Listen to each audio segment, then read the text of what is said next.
Have you ever looked in the mirror and felt like you were fine, yet something inside whispered, "You're not"? That's not weakness. That's your shadow, the part of you that's been waiting to be seen. Tonight, we go deep, inside the hidden psychology of your unseen self. Shadow work, the journey within. Welcome to Mindset Money, where psychology meets purpose, where growth begins within. We don't just talk about success, we explore the mind behind it. Because every change in your life begins with one, in your mindset. The hidden journey within, the psychology of shadow work. She stood in front of the mirror again. It was late, the kind of late where silence feels heavy, where your own thoughts sound louder than the world outside. She didn't cry, but the way her fingers gripped the sink said everything her heart didn't. On the surface, she looked fine, successful even. She looked like someone who had moved on. But that's the trick with the shadow. It hides behind the smile, beneath the routine, under the person we pretend to be. Because healing isn't always loud. Sometimes it's quiet denial, dressed up as strength. And this is how it begins. Not with a breakthrough, but with a subtle breakdown. A quiet unraveling. A whisper that asks, what if the problem isn't out there? What if it's in here? Shadow work. It sounds mystical, almost intimidating, but it's one of the most powerful and honest paths a person can ever walk.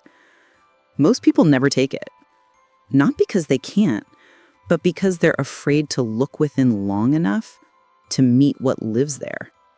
Carl Jung, the depth psychologist who gave us the concept of the shadow, believed that every human being carries a hidden side.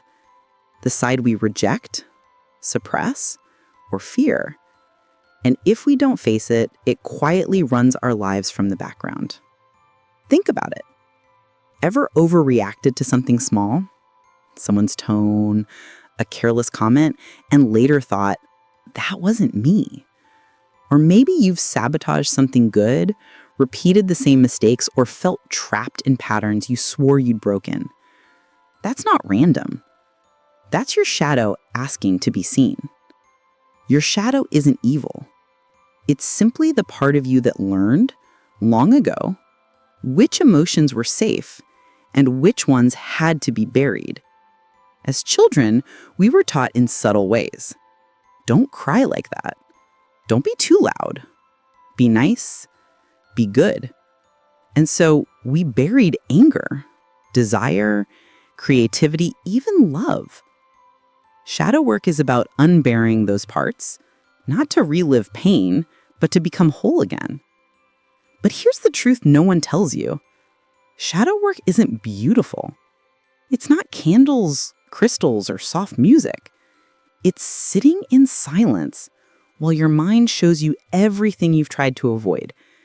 And yet this is where real freedom begins. Because until you see your shadow, you can't stop it from running your life.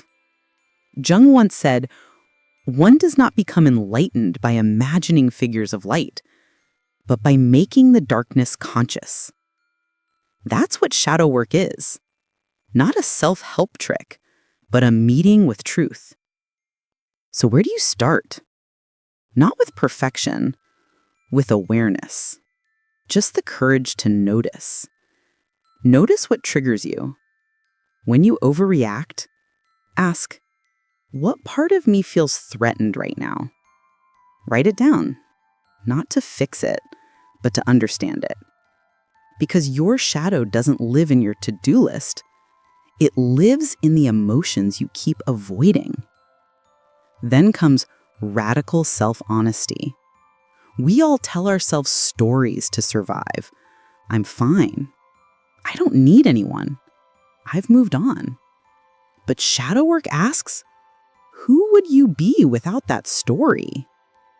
It's terrifying because so often our identity is built on the pain we've survived.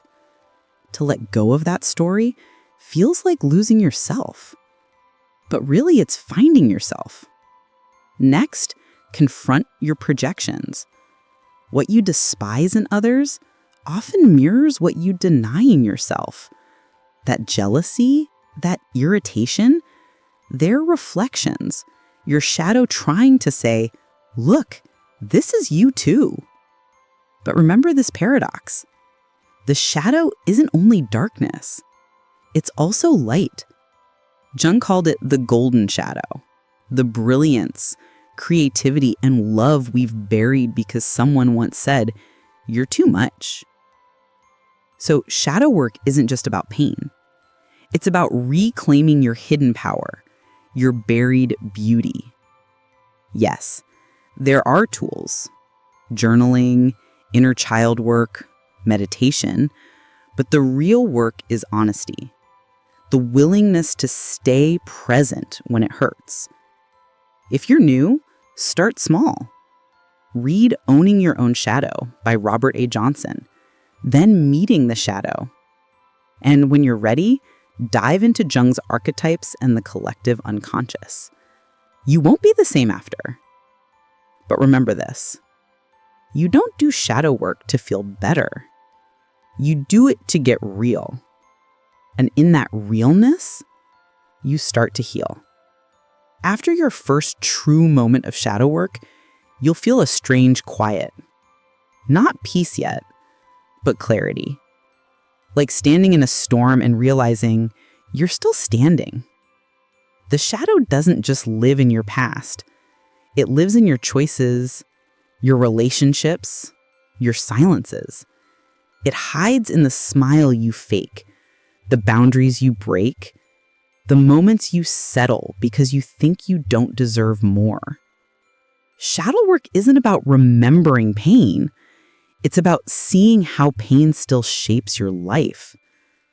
It's subtle. It's quiet. It sounds like perfectionism, like overgiving, like I'm fine. We think our wounds are unique, but most of us carry the same question. Am I enough?